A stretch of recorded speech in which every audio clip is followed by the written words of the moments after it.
আসসালামু আলাইকুম। Welcome back to my new video. আশা করি সকলে ভালো আছেন। আল্লাহর রহমতে আমি অনেক ভালো আছি। আপনারা দেখছেন MRN ভ্লগ এবং আপনাদের সাথে আমি আছি মোহাম্মদ নাহিদ হাসান। সো চলুন বেশি কথা না বাড়িয়ে ভিডিওটা শুরু করি। আজকে আমাদের ভিডিওর টপিকটা হচ্ছে আমাদের অ্যাপাচি RTR 160 বাইকের ব্যাড সাইডগুলা।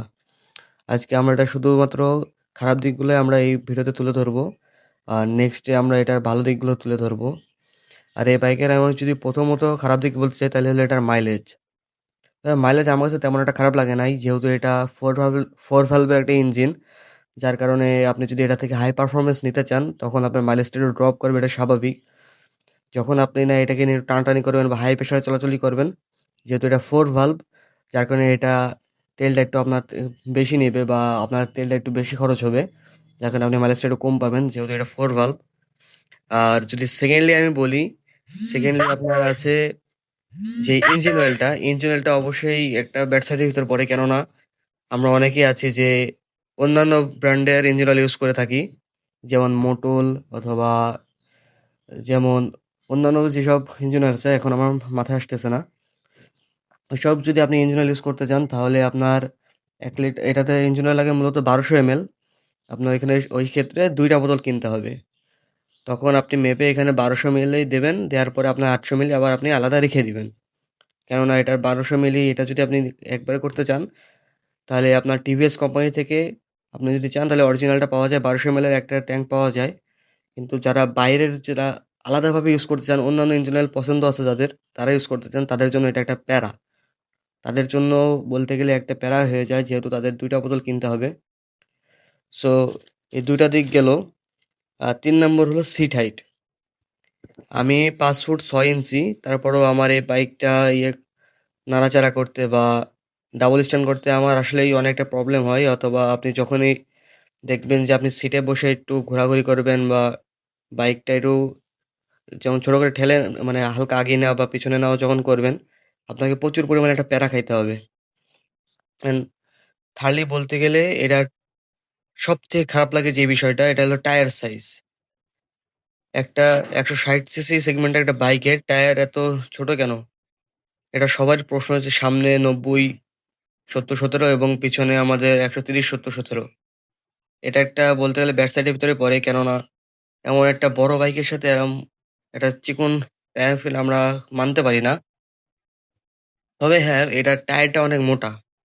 কিন্তু পেছনের রিমটা একটু চিকন করা বা আমাদের সামনের রিম পেছনে যেটাই বলেন না কেন, ফোরউইকের রিমটা অরিজিনালি চিকন। যার কারণে আপনি যদি এটাতে 140 বা 150 ও লাগান তারপরেও ফ্ল্যাট বা চওড়া হতে পারে না। যার কারণে মনে হয় টায়ারটা অনেকটাই চিকন। যদি 4 নম্বরে আমি বলতে চাই তাহলে এই বাইকটার ওজন। বাইকটা আসলে অন্যান্য বাইকের তুলনায় এই বাইকটা অরিজিনালি অনেক বেশি ওজন দেওয়া হয়ে গেছে। সম্ভবত 146 কেজি। কারণ আপনি যদি অন্যান্য বাইক দেখেন বা R15 বা অন্যান্য বাইক দেখলে ওই ক্ষেত্রে ওইসব বাইকে মানা যায়। কিন্তু এটা নেকেড স্পোর্টস বাইক হিসাবে এটাতে ওজন অতিরিক্ত।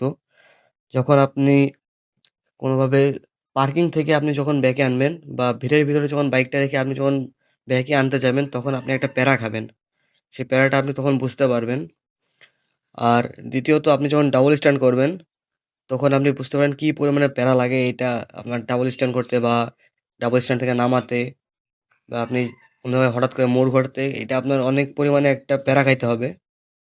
আর আমরা যদি পরের খারাপ দিকটা বলি তাহলে এটা ঘাড় কম ঘোরে। অন্যান্য বাইক দেখবেন সহজে একটা জায়গার মোড়ের মধ্যে ঘুরে যেতে পারে এই সেগমেন্টের ভিতরে। কিন্তু ফোর বাইকটা বারবার সামনে পিছনে করতে করতে তারপরে আপনাকে ঘোরাতে হবে।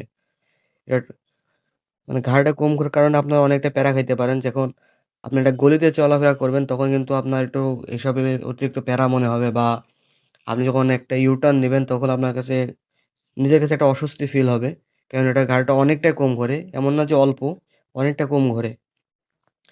এবং আমি যদি পরের খারাপ দিকের কথা যাই, তখন এটা হলো ব্যালেন্স। আমরা অনেকেই কি করি, আমরা যে বাইকের হ্যান্ডেল বারের সাথে যেই গুটলি দেয়া থাকে, আমরা যেটাকে ভাইব্রেশন কন্ট্রোলার বলে থাকি, এটা আমরা অনেকেই খুলে ফেলি। খুলে এখানে আপনার সেই হ্যান্ডেল বার লুকিং গ্লাস লাগাই বা এটা এগুলো সেগুলো লাগাই বা লিভার গার্ড লাগাই। যার কারণে আরকি ভাইব্রেশন কন্ট্রোলারটা না থাকার কারণে আমাদের বাইকটা যখন হাই স্পিডে চলে, তখন আমাদের বাইকের হ্যান্ডেলটা অনেকটা ভাইব্রেশন করে। যার কারণে অনেক বড় একটা দুর্ঘটনা হতে পারে। সো আমরা চেষ্টা করব যেন ওই ভাইব্রেশন কন্ট্রোলারটা যেন আমরা বাইকে স্টক রেখে দিই। রেখে তারপরে যা পারি তাই হালকা পাতলা মডিফাই করি। কিন্তু এটা আমাদের রেখে দেওয়া সবথেকে ভালো। আর সবথেকে আমার খারাপ লাগছে যেটা, সেটা হলো এই বাইকের এক্সজস্ট। এই এক্সজস্টে আপনার একটা স্পোর্টস বাইক হিসাবে এই এক্সজস্টটা একবারে যায় না। সাইলেন্সারটা একবারে বাইকের হিসাবে যায় না।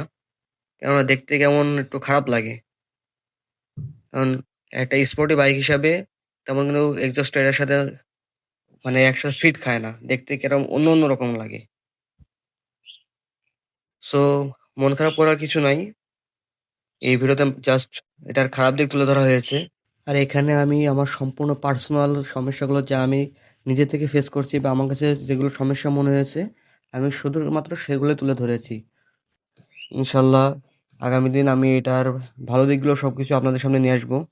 কেন এই বাজেটে আপনার এই বাইকটায় যদি বেশ কয়েকটা খারাপ দিক পেয়ে থাকেন, তাহলে আপনারা এই কথাটা মাথায় রাখবেন, যেহেতু এটার এই কয়েকটা খারাপ সাইড আছে, তাহলে অবশ্যই এর থেকে ভালো সাইডও রয়েছে, এর থেকে বেশি ভালো সাইডও রয়েছে। যার কারণে এই বাইকটা আরকি বাংলাদেশের মার্কেটে এতটা পপুলার হয়েছে। সো আগামী দিনে আমি এটার ভালো দিকের ভিডিওটা নিয়ে আসবো। আশা করি সবাই ভিডিওটা দেখবেন এবং যদি ভালো লেগে থাকে অবশ্যই লাইক, কমেন্ট, সাবস্ক্রাইব করবেন। সো আজকের ভিডিওটা এতটুকুই। আশা করি সকলে ভালো থাকবেন, সুস্থ থাকবেন। এই কামনা করে ভিডিও শেষ করছি। আসসালামু আলাইকুম।